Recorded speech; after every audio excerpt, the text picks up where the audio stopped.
Okay, so welcome back. Please settle down fast. किधर गया वो? हाँ? चला गया? गया? चलो बढ़िया. Okay, so the point is basically अभी तक हमने डिस्कस किया constitution of India. What Constitution of India के अंदर वहां पे आपका सेंट्रल गवर्नमेंट के अंदर सच में चला जाएगा. मैं मजाक नहीं कर रहा हूँ, सीरियसली बोल रहा हूँ. सच में आजा आजा आजा आगे आजा आगे आजा. सच में चला जाएगा. वो साथ में तू भी जाएगा, दूल्हे के सकाए, है ना. सालिया इसके जूते चुराएगी, तेरे को कुछ नहीं मिलेगा. चल, तो सेंट्रल गवर्नमेंट के अंदर legislative organ, executive organ, jurisdiction organ होता है. ये तीनों मिला करके वहां पे लॉ को बनाते हैं, लॉ को गवर्न करते हैं. और अगर लॉ में किसी भी तरह का इंटरप्रिटेशन को लेकर के कोई दिक्कत हो तो फिर इंटरप्रिट भी करते हैं.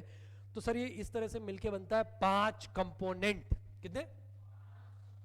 कौन कौन सा? The income tax act 1961, the income tax rules 1962, annual finance act 2024 आपको एप्लीकेबल है. इसके पहले के सारे एप्लीकेबल है, बट जो एग्जामिनेशन पॉइंट ज्यादा इंपॉर्टेंट हो जाता है एनुअल फाइनेंस एक्ट 2024, जिसके दोनों amendment. Okay, notification circular issued by CBT and last में judicial decision by Supreme Court and various High Courts. अब सर हम लोग वहां पे डिस्कस करते हैं कि सर एक्ट में क्या आता है, एक्ट से क्या रिलेटेड अपने को चीजें पढ़नी है वो समझते हैं हम लोग. लेकिन उससे पहले सबसे पहले एक जनरल डिस्कशन करते हैं, that is what is tax. Tax होता क्या है ये तो समझ लिया. लॉ कैसे बनेगा, कौन वसूलेगा, कौन पेनल्टी लगाएगा, झगड़ा हो गया तो कहाँ जाएंगे. लेकिन टैक्स होता क्या है, क्यों होता है, वो भी तो समझना जरूरी है ना. So what is tax. Sir ज्यादा मैं लाग लपेट नहीं करूंगा, सिंपल सी बात बोलूंगा. Tax is a compulsory levy. क्या है ये? एक कंपल्सरी लेवी है. कंपल्सरी लेवी है. अभी तक वो ये समझ में आ गया कंपल्सरी चार्ज कौन करने वाला है. अरे समझ में आया कि नहीं? कौन चार्ज करने वाला है कंपल्सरी लेवी? कौन चार्ज करने वाला है? गवर्नमेंट चार्ज करेगी. क्यों चार्ज करेगी गवर्नमेंट सर? ताकि गवर्नमेंट आपके लिए इंफ्रास्ट्रक्चर क्रिएट कर पाए, गवर्नमेंट आपके लिए डिफेंस सिस्टम को मजबूत कर पाए, एजुकेशन फैसिलिटीज प्रोवाइड करवा पाए, हेल्थ केयर फैसिलिटीज वहां पे आपके लिए डेवलप कर पाए, और भी जो दूसरा सिविल एंड जो जनरल बेसिकली इंफ्रास्ट्रक्चर वो क्रिएट कर, social and economic welfare scheme. ये जितना भी लाडला लाडली योजनाएं चल रही है ना, 2100 रुपए, कहीं पे 2000, कहीं पे 1000 रुपए, है ना. पेंशन दी जा रही है, जो क्या बोलते सीनियर सिटीजन वगैरह होते हैं, या जो दिव्यांग लोग होते हैं, हैंडीकैप लोग होते हैं, उनको पेंशन दी जाती है. उन सबके लिए पैसा कहाँ से आएगा? यहीं से आएगा. कई सारे लोगों को फ्री में राशन दिया जा रहा है, जो बीपीएल फैमिलीज वगैरह है उनको राशन दिया जा रहा है. कोविड के टाइम से ये चल रहा है, अभी भी चल रहा है. ठीक है, ये पैसा कहाँ से आ रहा है? स्कॉलरशिप दी जाती है, गवर्नमेंट स्कॉलरशिप देती है. ये पैसा कब से आता है? गवर्नमेंट रेवेन्यू जनरेट करेगा तभी तो पैसा आएगा. तो tax is what? Tax is basically compulsory levy. क्या है बेटा ये? Compulsory levy. चार्ज कौन करेगा? Charge by government. क्यों चार्ज किया था? For living in a civilised society. Civilised what? Society. अगर आप एक सिविलाइज सोसाइटी में रहना चाहते हो तो टैक्स भरो. बोले ये कौन सी बात हुई? हम अच्छी सोसाइटी में रहते हैं. हम लोग, हमारे आसपास सब लोग बिजनेसमैन है, लोग वो लोग हैं, सारे अच्छी फैमिलीज रहते हैं, है ना, ऑफिसर्स वगैरह रहते हैं. हम ऑलरेडी एक सिविलाइज सोसाइटी में रहते हैं. सिर्फ तुम्हारी वो सोसाइटी सिविलाइज नहीं है ना, सिर्फ उसकी बात नहीं हो रही, पूरे देश की बात हो रही है. क्योंकि कल की तारीख में कुछ ऐसे लोग हैं जिनको घर में राशन नहीं आ रहा है, फॉर एग्जाम्पल गवर्नमेंट ने भी देना बंद कर दिया. उनके पास में तो कोई अर्निंग सोर्स ही नहीं है. गवर्नमेंट ने राशन देना बंद कर दिया. गवर्नमेंट इंफ्रास्ट्रक्चर नहीं बना रही है, इलेक्ट्रिसिटी नहीं दे रही है. इलेक्ट्रिसिटी नहीं मिलेगी, खेती किसानी होगी नहीं. समझ में आ रहा है कि नहीं आ रहा है बात? सर इंफ्रास्ट्रक्चर डेवलपमेंट होगा नहीं, लोग कैसे, ट्रांसपोर्ट नहीं मिलेगा. आज अगर अजमेर या किशनगढ़ मार्बल का बहुत बड़ा हब माना जाता है, ब्यावर पे सीमेंट फैक्ट्रीज है, इंडस्ट्रीज है, राइट। ब्यावर में आज से नहीं, बहुत पहले से इंडस्ट्री चल रही है ब्यावर में। पुष्कर में भी बहुत सारे ऐसे एग्रो फार्मिंग इंडस्ट्रीज वगैरह वो काम कर रही है आज की तारीख में। अजमेर अपने आप में टूरिज्म वगैरह इन सब चीजों के लिए बहुत ज्यादा फेमस है। क्यों? क्योंकि सर इंफ्रास्ट्रक्चर है, हाईवेज है, रोड्स है, रेलवे नेटवर्क है। एयरपोर्ट बनेगा तो सर और पब्लिक आएगी आपके यहाँ पे। हालांकि किशनगढ़ में बना, लेकिन फ्लाइट्स वगैरह कनेक्टिविटी नहीं है। अब देखो फ्लाइट से कनेक्टिविटी शुरू हो जाए, कितना टूरिज्म बढ़ेगा आपका अजमेर के अंदर। तो सर इसकी वजह से क्या हो रहा है, कितने लोगों को एम्प्लॉयमेंट मिल रहा है, कितने लोगों को आज ट्रांसपोर्ट है। इसीलिए दूर दराज का कोई गांव का जो एक लड़का है जो किशनगढ़ में आकर के एक मार्बल फैक्ट्री में अकाउंटेंट का काम कर सकता है या मजदूरी कर सकता है, अजमेर में आकर के एज ए टूरिस्ट गाइड यहाँ पे काम कर सकता है, यहाँ पे बैंक में काम कर सकता है। क्यों? ट्रांसपोर्ट फैसिलिटीज है। समझ में आ रहा है कि नहीं आ रहा है? तो सर ये सब क्रिएट अगर नहीं करेंगे, नहीं बनाएंगे, लोग बेरोजगार हो जाएंगे, भूखे मरेंगे। भूखे मरेंगे फिर क्या करेंगे सर? चोरी चकारी करेंगे, लूटमार करेंगे। और कहाँ होगा? आप बोलोगे हमारे पास में पैसा, आपकी फैमिली बिजनेस करी, अच्छी सोसाइटी में रह रही है, अल्टीमेटली उनको माल भी तो वहीं मिलेगा ना। वहां आके चोरी चकारी करेंगे, वहां आके लूटेंगे, रात को निकलना मुश्किल हो जाएगा लोगों का, सड़कें है नहीं, लाइट है नहीं वहां पे, तो सर एकदम हालत खराब हो जाएगी, एजुकेशन मिल नहीं पाएगा। Are you getting my point or not? तो सिविलाइज सोसाइटी का मतलब होता है पूरे देश की बात हो रही है कि पूरा देश सिविलाइज कब बनेगा? जब लोगों के पास में एम्प्लॉयमेंट होगा, लोगों की हेल्थ अच्छी होगी, लोग एजुकेटेड होंगे, लोगों के ट्रांसपोर्ट के लिए आने जाने के लिए बेहतर सुविधाएं होगी, फैसिलिटीज होगी, तब जाके सिविलाइज बनेगा। और इन सब के लिए क्या चाहिए होता है? पैसा। क्या चाहिए होता है? और मैं आपको पहले ही बता चुका, गवर्नमेंट के पास वो पैसा आता कहां से? या तो बिजनेस करने से, या फिर क्या करने से? टैक्स कलेक्ट करने से। डिड यू अंडरस्टूड और नॉट? तो सर टैक्स क्या है? Tax is a compulsory levy. क्या है sir? Compulsory levy charge by government from living in a civilised society. Living in what? Civilised. किसके लिए? फॉर बताओ मेरे को, किस किस के लिए सर? इंफ्रास्ट्रक्चर। किसके लिए सर? इंफ्रास्ट्रक्चर क्रिएट करने के लिए। और किसके लिए सर? एजुकेशन। और क्या सर? Health care. और सर क्या सर? सबसे इंपॉर्टेंट व्हाट? डिफेंस। व्हाट?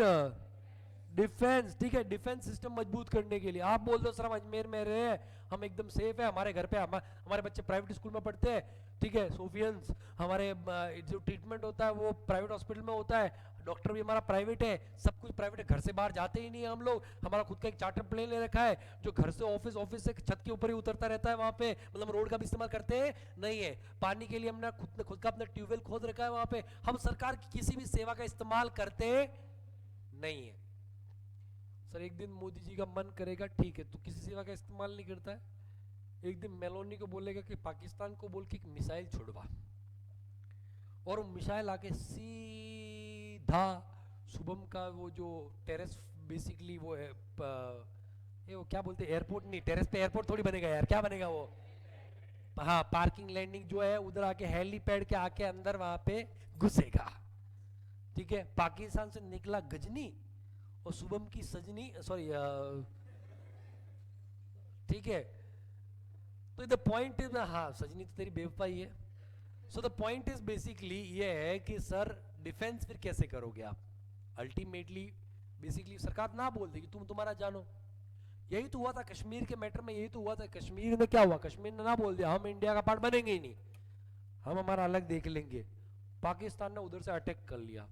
कभी कभार पाकिस्तान फायदेमंद भी लगता है मेरे को, ऐसे कुछ ऐसी हरकतें कर देता है, देश को फायदा हो जाता है वहां पे। अगर पाकिस्तान ने अटैक नहीं किया होता तो कश्मीर इंडिया का पार्ट बनता ही नहीं। ठीक है, वो तो कश्मीर के राजा ने बोल दिया था हम अलग देश बनाएंगे अपना, कश्मीरियत अलग, उधर से अलग क्रिकेट टीम खेलने आती। सोचो ना, मतलब ये चीज सेव लेने के लिए एक्सपोर्ट वहां पे, सॉरी इंपोर्ट ड्यूटी भरनी पड़ती, कस्टम पे करना पड़ता वहां पे, कैसा लगता वहां पे। तो सर उसके केस में वहां पे टूरिस्ट में तो हाँ वीजा लेके जाना पड़ता, सर कश्मीर घूमने जा रहा हूँ, फॉरेन जा रहा हूँ, मैं बोल भी सकते, ये बात भी सही थी, पॉजिटिव चीज वहां पे, राइट। तो सर कश्मीर पे क्या हुआ, पाकिस्तान ने किया attack.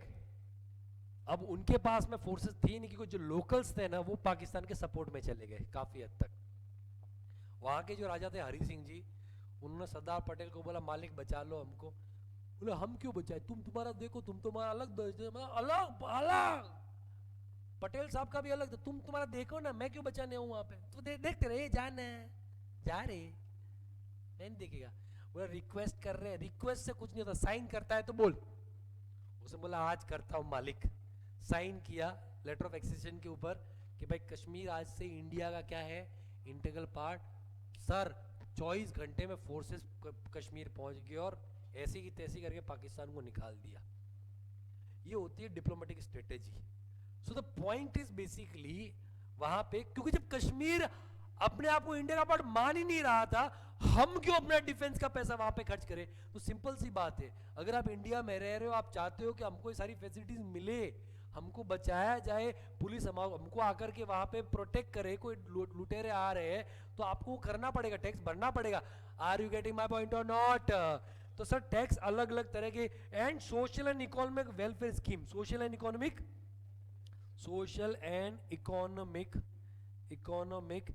Welfare scheme, welfare schemes अलग अलग तरह की, जो मैंने बताया राशन दे रही है सरकार, पेंशन दे रही है, ये लाडली योजना, वो लाडली योजना। देश में एकमात्र पॉलिटिशियन ऐसा है जिसने लाडलियों के बारे में भी सोचा। मैं सही बोल रहा हूँ, आज तक सब लाडलियों के बारे में सोचते थे। महाराष्ट्र में लाडला बेरोजगार योजना वहां पे चालू करी गई है और हर महीने का 5,000 मिलेगा। बोला सर हम आ रहे हैं वहां पे, तुरंत इंटर करने के बाद में महाराष्ट्र में सारे लाडले आ रहे हैं वहां पे। पहली बार 5,000 रुपया महीने का मिलेगा अगर आप बेरोजगार हो। सर मैं तो जिंदगी पैदा हुआ तब से बेरोजगार हूँ, कुछ काम ही नहीं है मेरे पास में। क्या बैक डेट से रेम्युनरेशन चालू हुआ क्या? तो पूरे सालों की गिनती कर देते वहां पे। तो सर ये सोशल एंड वेलफेयर स्कीम्स है। क्या है सर ये? हरियाणा में इलेक्शन होने वाले हैं, कल परसों ही बोला गया हर महिला को 2100 रुपये मिलेंगे। शुभम ने भी सोचा दाढ़ी कटवानी है, साड़ी खरीदनी है, ठीक है, और सीधा हरियाणा जाना है। वहां पे शुभम से शुभांगी बन जाऊंगी मैं वहां पे।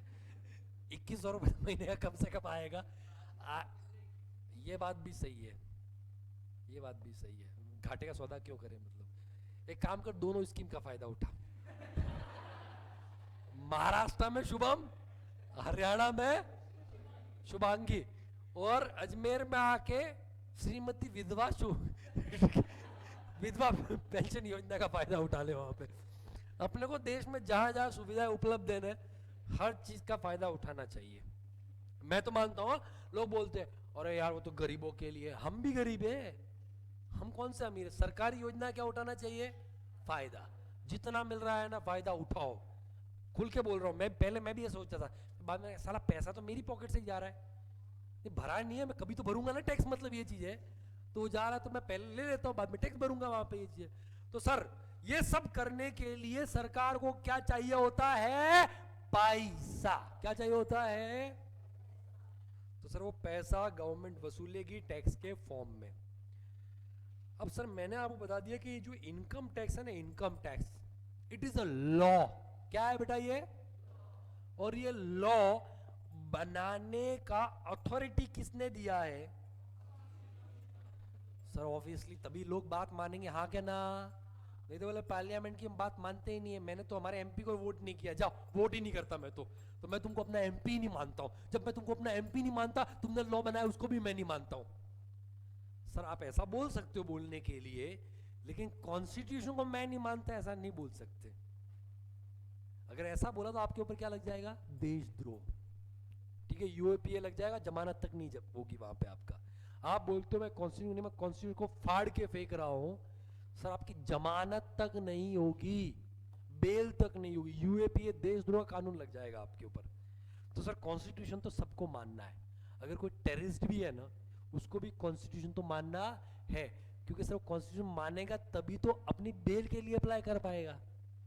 अगर कोई टेररिस्ट है और बोलता है नहीं मैं बेल के लिए अप्लाई करनी है या मैं सजा के लिए मेरे को वहां पे माफी मांगना चाहता हूं, तो कॉन्स्टिट्यूशन को मानेगा तभी तो उसके अंडर वहां पे अप्लाई कर पाएगा। डिड यू अंडरस्टैंड और नॉट?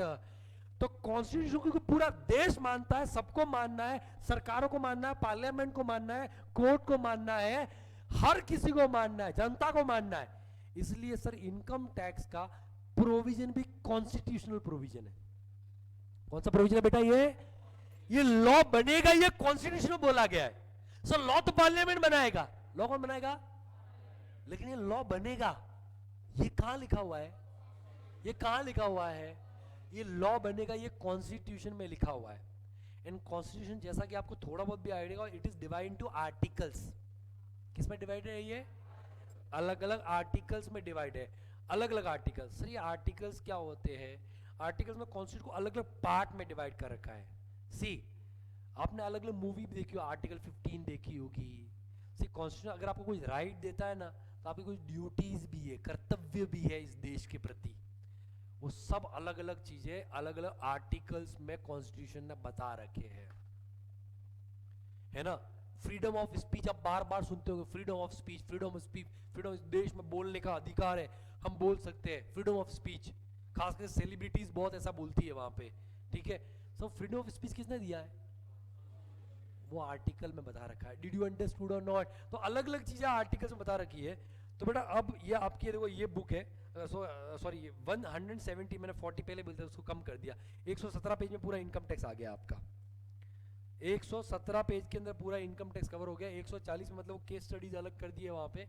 117 पेज की बुक है, 170 पेज की बुक है। आपको एक काम करना है सबको, हाँ सितंबर वाले बैठे हैं सबको, क्या आपने आज क्लास ज्वाइन करी है? मई वालों का तो क्लियर है उनका, क्योंकि उनको समझ में आ जाता है कि भाई, क्योंकि उनके पास में भी कोई ऑप्शन भी नहीं है। सितंबर वालों का ईच एंड एवरीवन दिल से बोलना, क्या आपने क्लास सिर्फ इसलिए ज्वाइन करेगी कि रिजल्ट तक अपने पास में कोई काम नहीं है तो लेट्स यार चलो टाइम पास ही कर लेते हैं? ऐसा सोच के कितने लोगों ने क्लास ज्वाइन करी? ईमानदारी से बोलना, मैं सीरियसली पूछ रहा हूं। क्योंकि जो सिलेबस हमारा होने वाला है ना सर, ये रेगुलर बैच का सिलेबस है। तो मतलब आपका पोर्शन एकदम रेगुलर स्पीड में या रेगुलर नॉर्मलसी में चलेगा, जैसा होना चाहिए बैच का। तो अगर आप ये सोच रहे हो कि यार ठीक है ना, किसी दिन एब्सेंट रह गए, किसी ने ऐसा हो गया वो हो गया, सर गरबा हम भी करेंगे, हम भी डांडिया उत्सव यहाँ पे ASI में करवाने वाले हैं। सर का मेरे पास मैसेज, इस बार से गरबा का ड्रेस है। मैंने कहा हालो रे हालो, नाचना तो आता नहीं है बट अपने तो खाली लीमड़ी पे ही डांस कर लेंगे वहाँ पे, है ना। वो कौन सा घोड़े वाला कौन सा गाना है मारवाड़ी में चलता है ना, वो डीजे वाला, हाँ कौन सा? अपने अरे अपने डीजे पे ही नाच लेंगे, गरबा वरबा ठीक है, लेकिन वो भी इवेंट है, सब करेंगे, गरबा करो, सब करो, नाचो, क्लब में जा रहे हो, जो करना है वो करो, ठीक है। बट पोर्शन का मेरी तरफ से कोई कॉम्प्रोमाइज नहीं होगा, ट्रस्ट मी।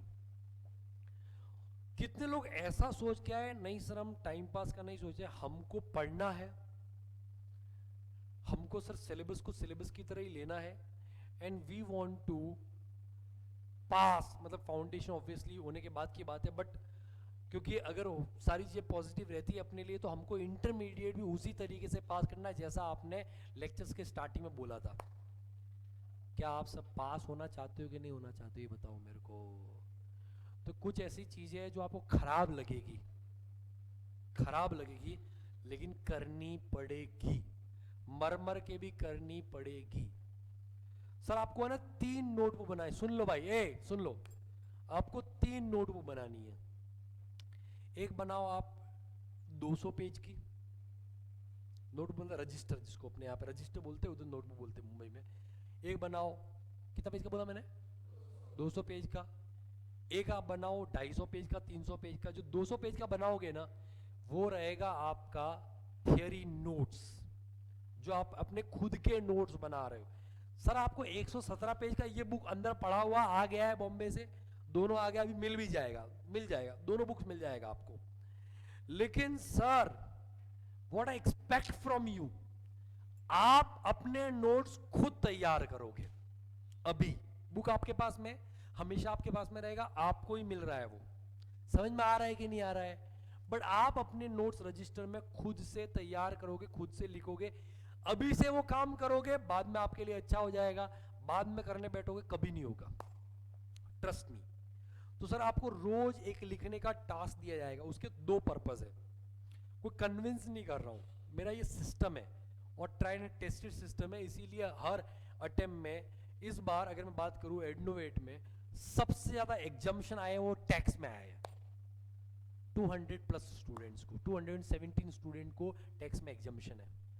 अगर मैं आपके अजमेर की बात करूं, जितने बच्चे मे 24 में पास हुए खाली 2 लोगों को टैक्स में एग्जामिशन नहीं है, 2 लोगों को, उनको भी एक को 58 है, एक को शायद 59 है, 2 को।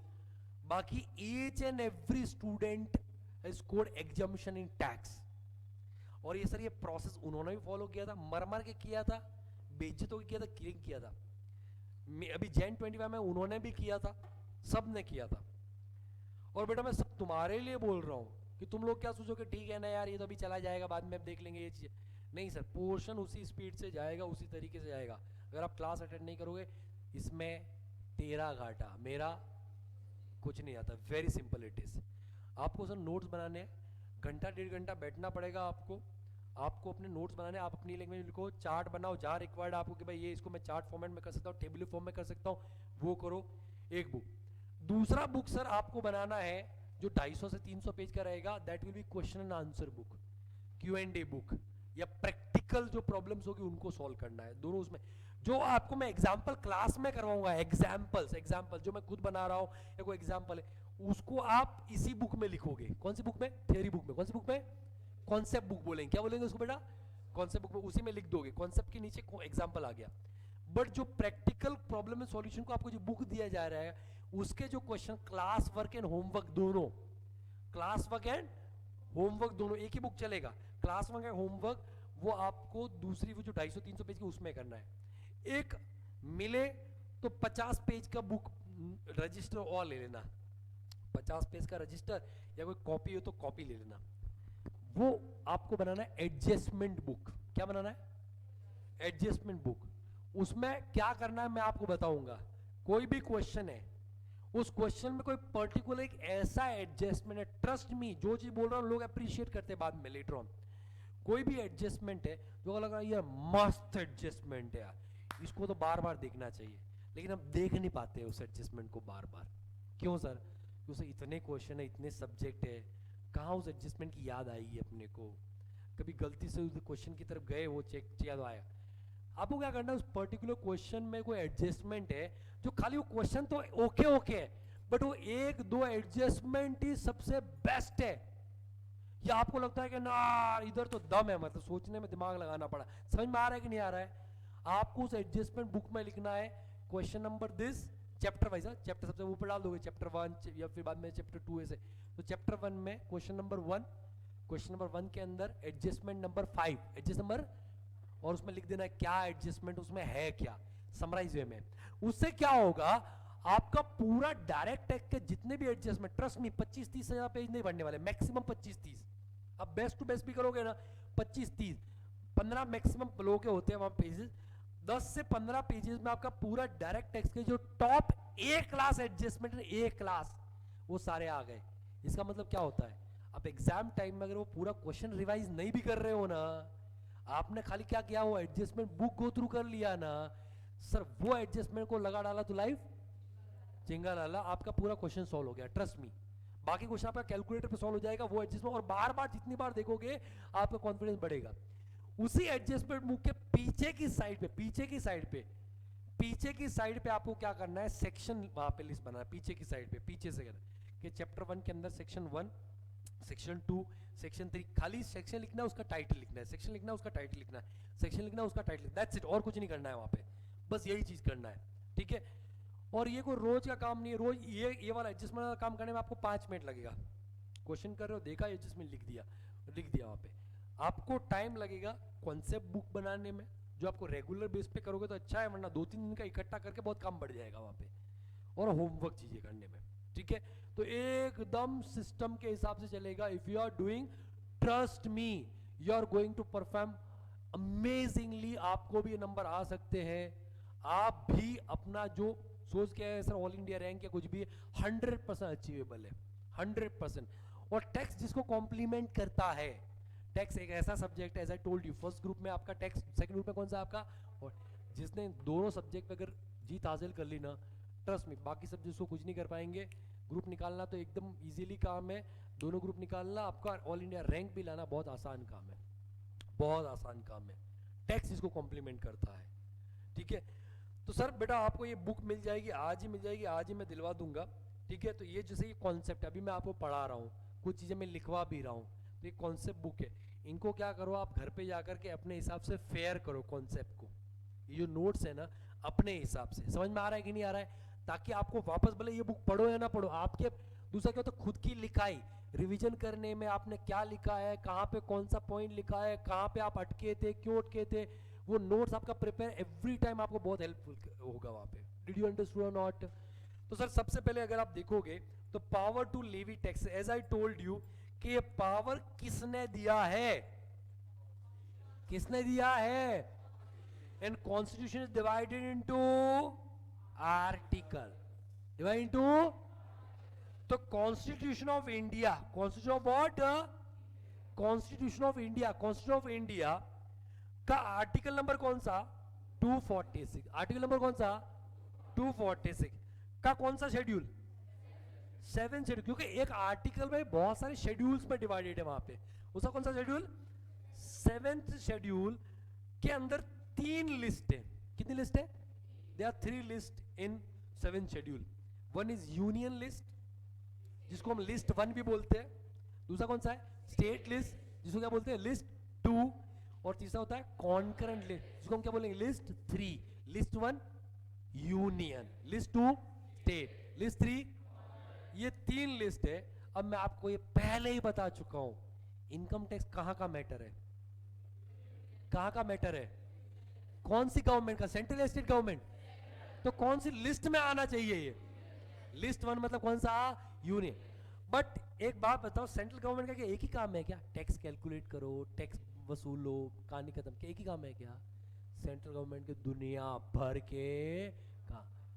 तो सर वो यूनियन लिस्ट के अंदर सारे आइटम्स एंट्रीज में डिवाइडेड है, किस में डिवाइडेड है, जैसे डिफेंस भी सेंट्रल गवर्नमेंट का काम है, अबे बोलना सर, स्पेस भी किसका काम है, सेंट्रल गवर्नमेंट, किसका है, रेलवे किसका है, लेकिन सर इधर दोनों आयुष और शुभम झगड़ गए आपस में उधर बाहर, ये बोलता है ये मेरी है, वो बोलता है वो मेरी है, ऐसे करके झगड़ गए। एक्टिवा की बात कर रहा हूं, एक्टिवा ये बोलता है मेरी है, मतलब ऐसे करके झगड़ गए वहां पे, ठीक है, हद है मतलब, कार देखो, हाँ। तो ये दोनों झगड़ गए वहां पे आपस में, अब झगड़ा हो गया तो मयंक, हाँ मयंक ना, नाम मयंक कंफर्म कर रहा हूं, मयंक, मेरा इंट्रोडक्शन ऐसे ही होता रहेगा, धीरे धीरे धीरे धीरे ऐसे ही मैं नाम याद करता रहूंगा मेमोरी टेक्निक से वहां पे, ठीक है। So the point is Mayank, Mayank Mayank देखता भाई साहब इधर तो दंगे हो गए, एक काम करता हूं मोदी जी को फोन करता, आर्मी बुलाता हूं मैं, क्या बुलाता हूं मैं, मयंक ने फोन किया, मोदी जी, मोदी बोलता मैं संबंध प्रगाढ़ कर रहा हूं, तुम मुझे क्यों बुला लेते हो यार बार बार, बोले मोदी जी अजमेर में दंगे हो गए, वो बोलता है मेरी है, वो बोलता है मेरी है, बोले पहले मेरी वाली से मैं संबंध प्रगाढ़ कर लूं, फिर तुम्हारी मैं डिसाइड कर लूंगा, तो मोदी जी आप एक काम करो आर्मी भेज दो। सर एक काम करो, कभी भी अन्ना सागर फुल हो सकता है, तो आप एक काम करो नेवी भी भेज दो साथ में, और एक काम करो सर एयर रेस्क्यू करवाने के लिए क्या कर दो वहां पे एयरफोर्स भी भेज दो साथ में, सीआरपीएफ बीएसएफ पास में ये सब भेज दो वहां पे। झगड़ा किधर हुआ है, किधर झगड़ा हुआ है, अजमेर। आ कौन रहा है यहाँ पे, आर्मी, नेवी, एयरफोर्स। ऐसा कभी होगा क्या, ऐसा कभी नहीं होगा। उसके लिए कौन है, राजस्थान पुलिस हमेशा सेवा में, आपकी सेवा में तत्पर है बिना पानी पिए, ये बोलना चाहता हूं मैं। तो राजस्थान पुलिस वहां पे आएगी, इन दोनों को उठा के लेके जाएगी, बड़ा सा एक बेल्ट होगा उनके पास में, उसके ऊपर लिखा होगा फिर मिलेंगे, सट इधर निशान चिपका फिर मिलेंगे। ऐसा मैं मजाक नहीं होता है, पुलिस थाने में गए हो कभी, मौका मिला किसी को सौभाग्य प्राप्त हुआ है, ओ सॉरी तुम तो सोफियन, सॉरी मतलब ये सेंटेंस, हाँ वो अपने राजस्थान पुलिस थाने होते हैं ना, उनके पास बेल्ट होता है जिससे निशान नहीं पड़ता, लगता लेकिन निशान नहीं पड़ता, उसके ऊपर लिखा होता है आन मिलो सजना, फिर मिलेंगे, हमें राई प्यार के, फिर मिलेंगे चलते चलते, ये सब ऐसा लिखा हुआ होता है वहाँ पे, फिर देते हैं पुलिस वाले वहाँ पे। मेरा जाने तो मेरे को कैसे अनुभव वो छोड़ो। मैं स्टूडेंट पॉलिटिक्स में था जब उदयपुर में था, वहाँ पे एबीवीपी का मैं स्टेट में तो बाद में गया था मैं, जो उदयपुर जोनल है उसका मैं वाइस प्रेसिडेंट था एबीवीपी के अंदर। तुम्हारे तो होते चुनाव वुनाव होते कि नहीं होते? एमडीएस ना होते, इलेक्शन होते कि नहीं होते? है अभी इस बार है क्या, हो गए है? ठीक होंगे ना वहाँ पे, चलो उसका अलग मजा है, पार्टी वार्टी मिलेगी, हर कैंडिडेट आकर के सबसे पार्टी लो, खूब मजे करो वहाँ पे, सबको लूटो। तो उधर रहा तो हम लोग क्या, एक बार हमने कॉलेज की लाइब्रेरी जला दी थी, मतलब ऐसे वहाँ पे वो लाइब्रेरी कार्ड नहीं दे रहे थे, मैंने कहा आग लगा दो भाई इसके अंदर, वहाँ पे पुलिस वाले आगे उठा करके लेके गए। तो हमारे गृह मंत्री हुआ करते गुलाब चंद जी कटारिया, अभी तो राज्यपाल बन के बैठे हैं, वो उदयपुर से ही थे। वो आए कहीं छोरा ने तकलीफ दे रही है, चलो छोड़ो नहीं, चलो छोड़ो, लेके जाते थे, पुलिस में बैठे रहते थे आराम से। मैंने हाँ देख रहे मार रहे लोगों को पकड़ पकड़ के, मैंने कहा भाई ये सही है, ये मारने का काम जबरदस्त है, हमको भी दे दो मौका थोड़ा सा। अच्छा स्टूडेंट्स है तो स्टूडेंट्स को इतना नहीं करते थे कि उसमें मालूम है ये पॉलिटिकल बेसिकली होता है वहाँ पे, तुम ऐसा कुछ मत कर देना सर वीडियो रिकॉर्ड है हमारे पास में, सर ने बोला था ये करने के लिए, पता ना कॉलेज की लाइब्रेरी जला दी तुमने पूरी। तो सर यहाँ पे वो लॉ एंड ऑर्डर है ना किसी स्टेट के अंदर, वो स्टेट पुलिस का मैटर है। किसका मैटर है? सेंट्रल गवर्नमेंट को लेना देना। लेकिन मान लो राजस्थान बॉर्डर जो बेसिकली पाकिस्तान आता है, उधर उधर ड्रग्स की स्मगलिंग हो रही है या दारू आर पार हो रहा है वहां पे, तो क्या राजस्थान पुलिस जाएगी भाई आण दे आण दे आण दे आण दे, और थोड़ा माल अट्टे भी दे दे, मन भी दे दे, मतलब ऐसे ऐसा होगा क्या? ऐसा हो गया तो हो गया भाई कल्याण, माल आ रहा है, सोनी जी अलग माहौल में बैठे हुए, ठीक है, पुष्कर में लोग चिल में मार रहे हैं वहां पे, वैसे ही मारते पुष्कर में ना शुभम। हाँ क्या भाव बिक रहा है, बोलना बोलना Shubham supplier. So the point is basically देश में हालात कैसे हो जाएंगे आप समझ जाओ। वहां पे सिर्फ बीएसएफ का ये काम है। किसका काम है? और बीएसएफ किसके अंडर आता है सर? सेंट्रल गवर्नमेंट का जो गृह मंत्रालय है, होम मिनिस्ट्री है, उसके अंडर आता है बॉर्डर सिक्योरिटी फोर्स। रक्षा मंत्रालय नहीं, रक्षा मंत्रालय के अंदर आर्मी, नेवी एंड आपका एयरफोर्स आता है, बीएसएफ, सीआरपीएफ, ये सब होम मिनिस्ट्री के अंडर आते हैं। बट सेंट्रल गवर्नमेंट तो अलग अलग सर एंट्रीज है कि सेंट्रल गवर्नमेंट के अपने बहुत सारे रेलवे का काम है, स्पेस का काम है, डिफेंस का काम है, ठीक है, उसमें एक टैक्स कलेक्शन का भी काम है, रेवेन्यू जनरेट करना।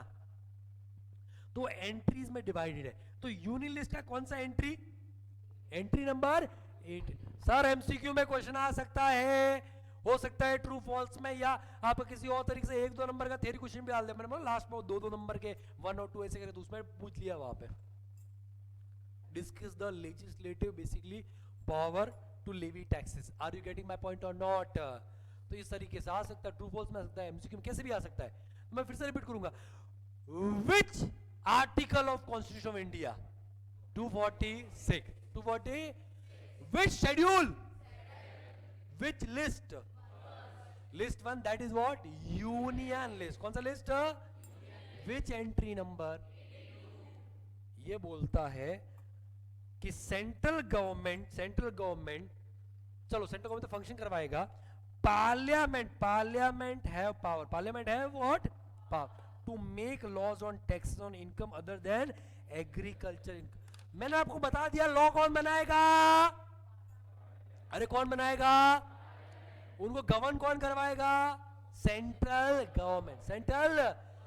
तो सर लॉ बनाना है कि नहीं बनाना, इसका पावर कौन दे रहा है, कौन दे रहा है, कॉन्स्टिट्यूशन का article number which schedule, which list, union list, क्या बोलोगे उसको, union list, which entry number, entry number 82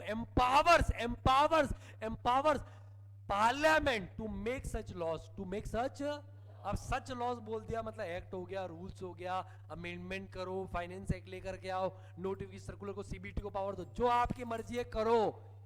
क्या क्या करने के लिए, टैक्स कलेक्ट करने के लिए, टैक्स लेवी करने के लिए। बट पार्लियामेंट किसके ऊपर टैक्स कलेक्ट नहीं करवाने या टैक्स कलेक्ट करने का लॉ नहीं बना सकती? Sir India is a agriculture based economy. क्या है सर? सर पूरा देश है ना एग्रीकल्चर के आसपास चल रहा है। एग्रीकल्चर क्या बात कर रहे हो सर, हम में से तो कोई खेती नहीं करता है सर। लेकिन आप जो भी चीज़ें यूज़ कर रहे हो, चाहे मैन्युफैक्चरिंग से आ रही है, सर्विस इंडस्ट्री हो रही है, कहीं ना कहीं उसका एग्रीकल्चर से डायरेक्ट या इनडायरेक्ट कनेक्शन है। हम सब ने कपड़े पहन रखे हैं, कॉटन से बनता है। किससे बनता है? कॉटन से बनता है। कॉटन कहाँ पे उगाया जाता है?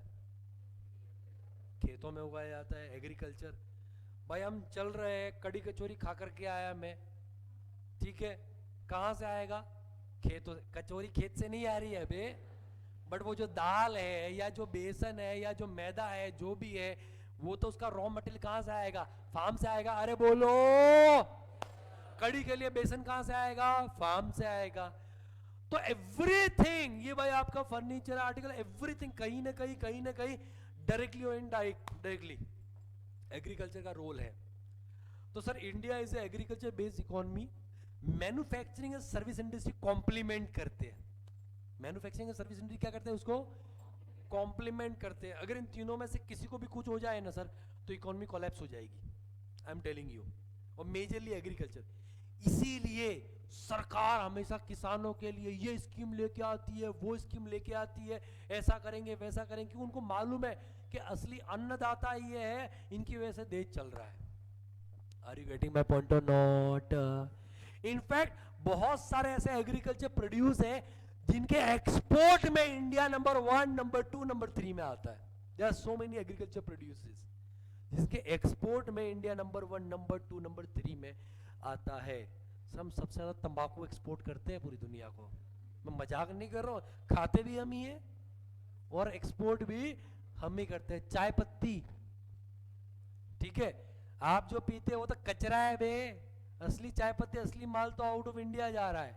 कॉफी प्रोड्यूस करने में ऐसे बहुत सारे, शुगर, इंडिया शुगर केन का बहुत बड़ा माना जाता है वहां पे। तो ये बेसिकली से बहुत सारे बेसिकली जो प्रोडक्ट्स एग्रीकल्चर प्रोड्यूसर्स, जिसमें एक्सपोर्ट में इंडिया लीड करता है। एक्सपोर्ट में कितना रेवेन्यू आ रहा है। अब सोचो आप, किसान की इनकम के ऊपर क्या लगा दिया गया? Income tax. क्या लगा दिया गया?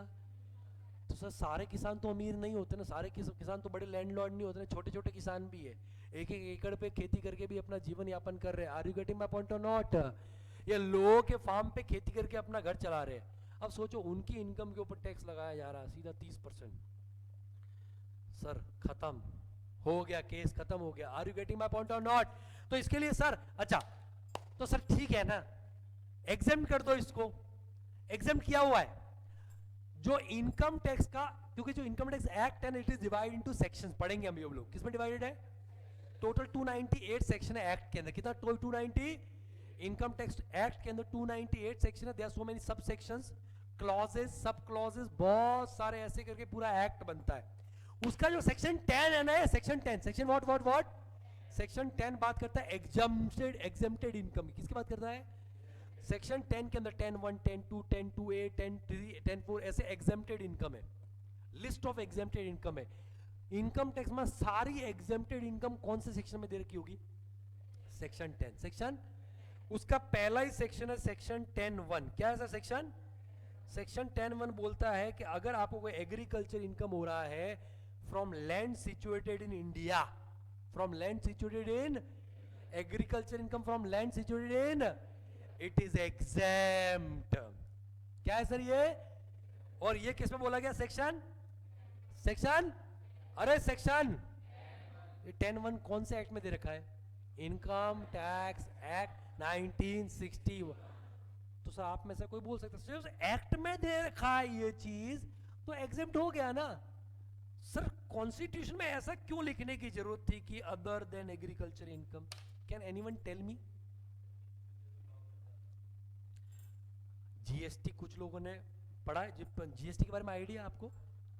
आपको मालूम है जीएसटी के अंदर एक खास बात, हर प्रोडक्ट पे जीएसटी लगता है, दो प्रोडक्ट के ऊपर जीएसटी नहीं लगता है, पेट्रोलियम प्रोडक्ट्स एंड एक alcoholic liquor for human consumption. Alcoholic liquor for, नहीं, अगर तेरे को बिलीव नहीं होता जाना तू गोवा वाइन्स पे खरीदना, एक वहां पे जीएसटी नहीं लिखा होगा, ठीक है, उसके ऊपर स्टेट एक्साइज लगता है, स्टेट एक्साइज। राजस्थान सरकार उसके ऊपर टैक्स लेती है, मोदी जी इसके ऊपर टैक्स लेते नहीं है, ठीक है। अल्कोहल के ऊपर जब जीएसटी का इंट्रोडक्शन हो रहा था ना, तो जीएसटी आने में, जीएसटी का सबसे पहले बात हो 2001 में, आप में से कई लोग तो पैदा भी नहीं हुए होंगे। 2001 वाला है, ए वन के बाद वाले हो, पहले वाले हो तुम लोग? बाद वाले। 2001 में पहली बार बात चली थी कि इंडिया में जीएसटी आना चाहिए, जीएसटी आ गया, वो आ गया, वो आ गया, आ गया, आ गया, आ गया जीएसटी। नाम क्या बेटा तुम्हारा? हाँ, नीरा, जीरा, सॉरी, वो ऑफेंड हो रही है तुम्हारे चक्कर में, आज तुम रहे हो, नाराज हो जाएगी। मेरा यहाँ पे कड़ी कचौरी में जहर मिला खिला देगी। हाँ, जिया ऐसे, ये सब जीरा समझ रहे हैं ना वहां पे, कोई नीरा कोई जीरा, मतलब क्या चल रहा है यहाँ पे? जी तो मैं राय हूं, जिया जले, सॉरी जिया तो सो रही है, जल नहीं रही है वहां पे। जल रही हो? हाँ, जिया, जिया जाग रही है, जिया, कोई जिया जले ना बोलेगा, मतलब वहां पे जिया जाग रही है। तो सर है ना, जो 2001 की बात चल रही थी, 2001 में क्या हुआ मालूम है? सेंट्रल गवर्नमेंट थी उस टाइम पे, अटल बिहारी वाजपेयी, बीजेपी की, उन्होंने बोला हम जीएसटी इंट्रोड्यूस करते हैं। स्टेट्स ने ना बोल दिया, नहीं नहीं नहीं हमको इंटरेस्ट नहीं है, तुम तुम्हारा देखो। बाद में 2004 में कांग्रेस की सरकार आई, मनमोहन सिंह प्राइम मिनिस्टर बने, उन्होंने बोला हम लेके आते हैं जीएसटी। अब बीजेपी वाले ना बोलने लगे, ना ना ना ना हमको इंटरेस्ट नहीं है, जो स्टेट गवर्नमेंट थी। और पता है 2014 तक जीएसटी का सबसे ज्यादा विरोध किसने किया था? नहीं, मैं एक आदमी का नाम सुनना चाहता हूं, नन अदर देन मेलोनी के प्यारे मोदी जी। जो सबसे ज्यादा विरोध करने वाले कोई चीफ मिनिस्टर थे तो वो मोदी। बोला मैं गुजरात में आने ही नहीं दूंगा जीएसटी। 2014 के बाद में लेके कौन आया? मैं नहीं तो कौन बे? मोदी जी खुद लेकर के आए जीएसटी। और उसको लाने के पीछे सबसे बड़ा रोल किसका मालूम है आपको? अरुण जेटली साहब, सॉरी जेटली साहब। निर्मला से पहले देश के फाइनेंस मिनिस्टर हुआ करते थे, वित्त मंत्री। मैं उनको वर्स्ट फाइनेंस मिनिस्टर मानता था, फिर एक दिन निर्मला सीतारमण फाइनेंस मिनिस्टर बनी। उस दिन मुझे एहसास हुआ जेटली साहब बहुत अच्छे थे।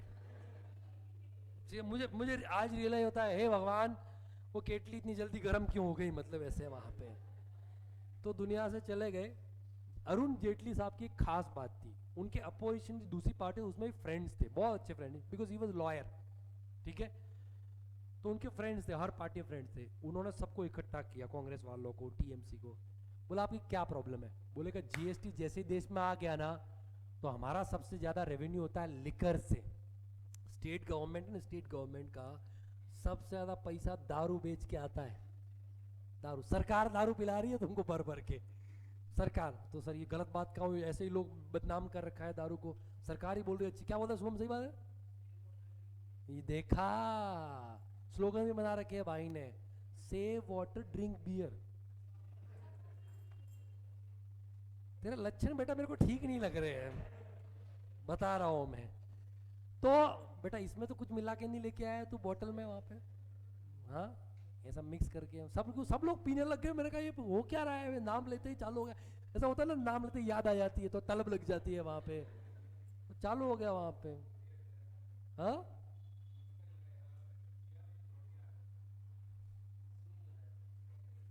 उसको हो रहा है मेरा क्यों पी लिया बे? तेरा इंतजाम करके आना चाहिए ना। कितनी महंगी हुई है मेरे को नहीं मालूम, प्राइस वाइस कितना है, वैसे सुनने में आता रहता है वहां पे। तो सर सारे स्टेट ने क्या बोला, हमारा सबसे बड़ा रेवेन्यू आता है अल्कोहल से। जैसे ही आप जीएसटी लगा दोगे, अल्कोहलिक लिकर को ह्यूमन कंजम्पशन भी किसमें आ जाएगा? जीएसटी। हमारा रेवेन्यू तो डिवाइड हो जाएगा, किधर चला जाएगा? Central government. तो अरुण जेटली से, और दूसरा आता है पेट्रोल एंड डीजल से। कहां से आता है? पेट्रोल एंड डीजल से आता है।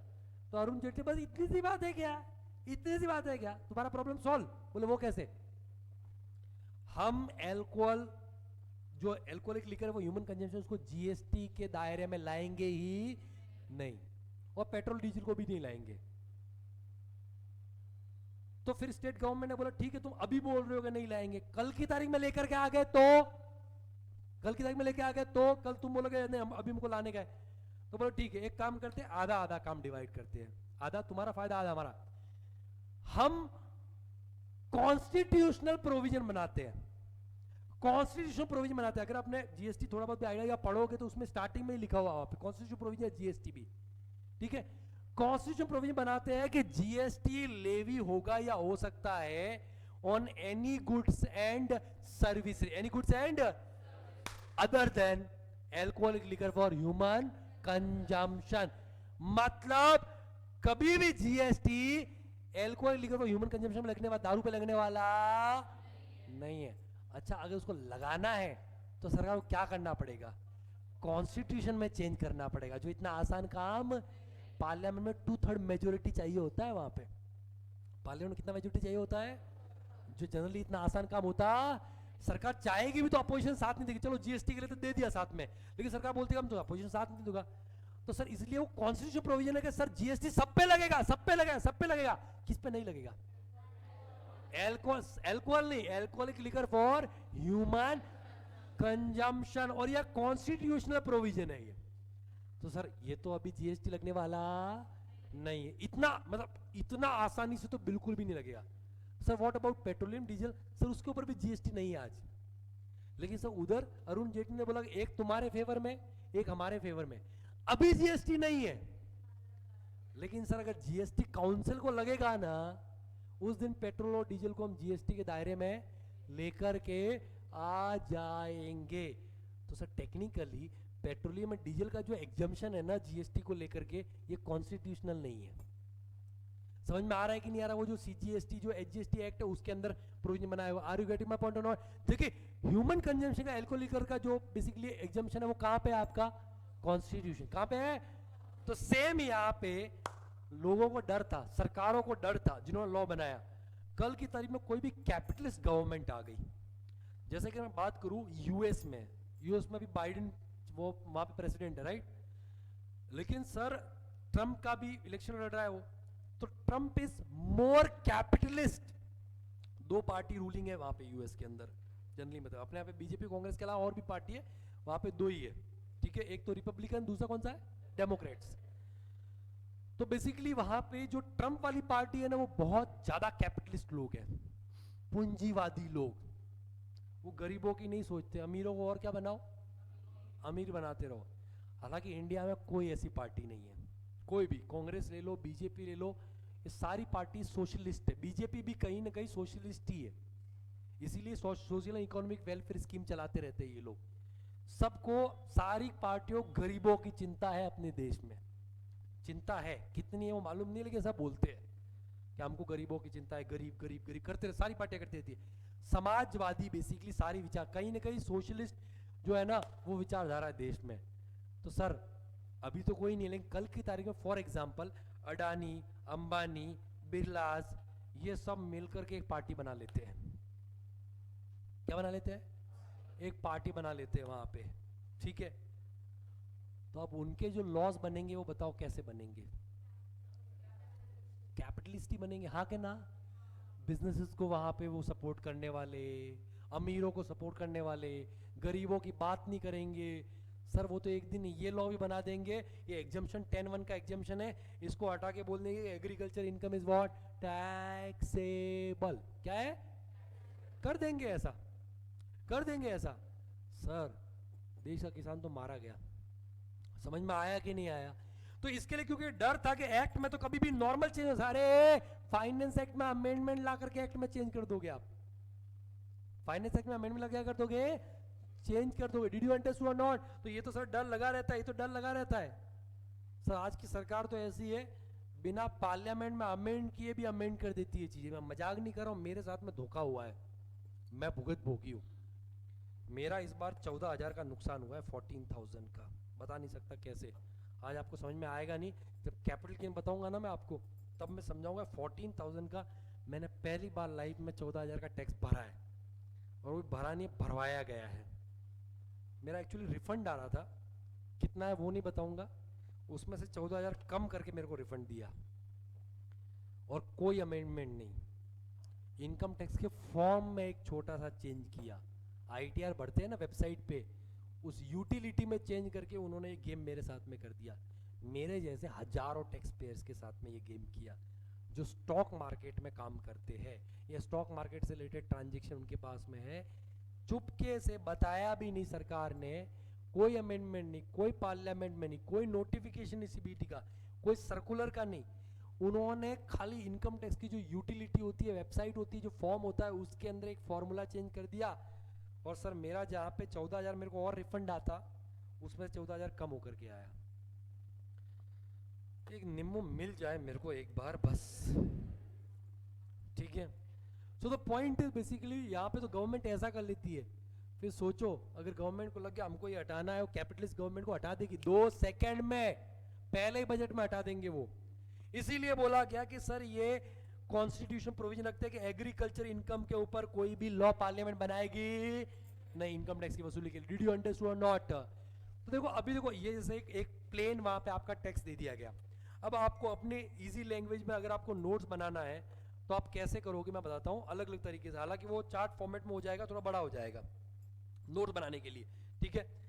मैंने आपको क्या बताया सर, सबसे पहले आप क्या डिस्कस करने वाले हो, पावर टू लेवी। बोल बे क्या करने वाले हो, अरे बोलना, power to levy tax. Sir ये पावर किसने दिया बताओ ना मेरे को, कॉन्स्टिट्यूशन ऑफ इंडिया ने। Under which article, article number 246, which schedule, 7th schedule के अंदर दे रखा है। 3 लिस्ट है, कितनी लिस्ट है, कौन कौन सी लिस्ट है, लिस्ट 1 जिसको क्या बोलेंगे, यूनियन लिस्ट बोलेंगे। लिस्ट 2 कौन सा है, लिस्ट 2 है आपका स्टेट लिस्ट बोलेंगे। और लिस्ट 3 कौन सा है आपका, अब स्टेट लिस्ट के अंदर सारे स्टेट के मैटर्स आते हैं, जैसे कि इन दोनों के बीच में झगड़ा हो गया, कौन सी पुलिस आएगी, राजस्थान पुलिस, वो स्टेट का मैटर है।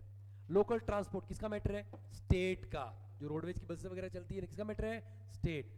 आपके शहर के अंदर जो सड़कें वगैरह बनाना है किसका काम है, वो स्टेट का। और एक होता है कौन सा लिस्ट, कॉन्करेंट लिस्ट। कौन सा लिस्ट होता है, कॉन्करेंट लिस्ट। 3 लिस्ट होती है। इनकम टैक्स कौन सी लिस्ट में आएगा सर, तो it is divide into entries, किसके अंदर है ये सर, एंट्री नंबर 1 ऐसे 2 3 4 5, कौन सा एंट्री नंबर, एंट्री नंबर 82। अब ये एंट्री नंबर 82 एम्पावर करता है किसको, पार्लियामेंट, सेंट्रल गवर्नमेंट नहीं, लॉ हमेशा कौन बनाता है, तो एम्पावर्स टू पार्लियामेंट, टू किसको, parliament, to make such laws, to levy what, to levy income tax. कौन सा टैक्स, इनकम टैक्स। टैक्स नहीं, टैक्स नहीं, टैक्स में तो सारे टैक्स आ जाएंगे। एंट्री नंबर 82 स्पेसिफिकली किसकी बात करता है, इनकम टैक्स। किसकी बात करता है, बट अदर देन, बोलो other than income tax on which income, agriculture income, agriculture income. तो देखो एक तो आपको पैराग्राफ फॉर्म में ये 2 लाइन में वहां पे हो गया। अगर आपको नोट्स बनाना है एक कि भाई ठीक है हमको थोड़ा सा समझ समझ के अच्छे से करना है, तो आप इस तरीके से आप इसको नोट्स बना कर सकते हो। जब मैं आपको बोल रहा हूँ ना कि आपको नोट्स बनाने हैं, क्या बनाने हैं, नोट्स बनाने हैं, आप अपने तरीके से बनाओ। चार्ट में बनाना है, टेबुलर फॉर्म में बनाना है, समझ में आ रहा है कि नहीं आ रहा है, पैराग्राफ फॉर्म में बनाना है। एक काम जरूर करना, जो इंपॉर्टेंट चीजें हैं ना सर, एक आदत डालो, पेन अपने पास में नोट्स बनाते टाइम 4 रखो। इशारा 3 का था, बोलना 4 था मेरे को। Blue, green, red, black. Green से आप हमेशा अमेंडमेंट लिखोगे, क्या लिखोगे, जो अमेंडमेंट है वो ग्रीन पेन से लिखोगे। रेड पेन से आप वहां पे बॉक्सेस बनाना, अंडरलाइन करना, ये सब करोगे, जो अंडरलाइन का काम है कि इंपॉर्टेंट कीवर्ड्स है जिनको याद रखना है एमसीक्यू पॉइंट ऑफ व्यू से या दूसरे पॉइंट ऑफ व्यू से, अंडरलाइन करोगे आप। And black and blue, red से आप वहाँ पे हेडिंग लिखने का भी यूज़ कर सकते हो, ब्लैक एंड ब्लू आप चार्ट बनाने में, कंटेंट लिखने में उनको आप यूज़ कर सकते हो। अच्छी हैंडराइटिंग में थोड़ी मेहनत करो, घर जाके पढ़ो, 1-1.5 घंटा दो, ऐसे नोट्स बनाओ। अगर आपको इस तरीके से ठीक लगता है तो इस तरीके से बनाओ, कॉपी मत करो, खुद को पढ़ना है खुद के तरीके से। और जो जो जहाँ जहाँ पे रेलेवेंट चीज़ है उनको अंडरलाइन करते चलो, क्या करते चलो, उसको अंडरलाइन करते चलो, ठीक है, अंडरलाइन करते चलो, ताकि आप जब बाद में उसको second time third time revision करोगे, ट्रस्ट में बेटा एक दिन में पूरा डीटी रिवाइज होगा 160 घंटे का डीटी। जो 160 घंटे का डीटी मैं आपको पढ़ाऊंगा वही डीटी मैं 60 घंटे में भी करवा देता हूँ, वही डीटी मैं 32 आवर्स में भी करवा देता हूँ, और वही डीटी मैंने 7 घंटे 15 मिनट में करवा के यूट्यूब पे छोड़ रखा है। 7 hours 15 minutes पूरा income tax, all chapters which are relevant for CA intermediate along with all amendment. Sir वो 7.25 घंटे में हमको पढ़ा दो ना सर, बेस्ट है ना बेटा, तुमको कुछ समझ में नहीं आएगा वो 7.25 घंटे में। 7.25 घंटे में वो पढ़ पाएगा जिसने उस सब्जेक्ट को एटलीस्ट 2 बार, एक बार क्लास में एक बार खुद से पढ़ा है। 7 घंटे 15 मिनट में उसका पूरा रिवीजन हो जाएगा, एग्जाम से पहले वो भी देख के जा सकता है, ठीक है। तो इस तरीके से आपको डील करना है। ओके, लंच कितने बजे करोगे तुम लोग? हाँ 12:30, ठीक है। लंच ब्रेक ले लेते हैं, लंच ब्रेक के बाद में हम लोग मिलेंगे